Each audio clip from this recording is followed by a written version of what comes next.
যেন তুমি আল্লাহকে দেখতে পারছো, মানে আল্লাহ কনসিয়াসনেস। আপনি নামাজ পড়ছেন, মনে মনে চিন্তা করছেন আল্লাহ আমাকে দেখছেন।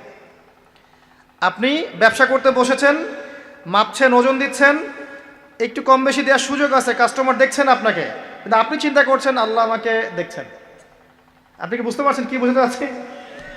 আপনাকে একটা বিল পাস করতে দেওয়া হয়েছে, আপনার সুযোগ আছে এখানে দুর্নীতি করার, আপনাকে টেবিলের তল দিয়ে টাকাও দেওয়া হয়েছে, আপনি নেওয়ার আগে চিন্তা করছেন যে আল্লাহ আমাকে দেখছেন।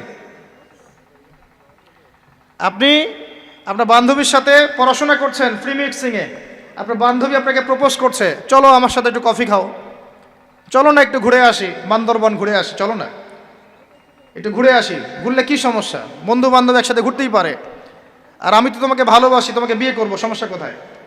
তাই না ভাই? তখন আপনি চিন্তা করছেন যে আল্লাহ আমাকে দেখছে, আল্লাহ আমাকে দেখছে। আপনার সামনে সুযোগ আছে,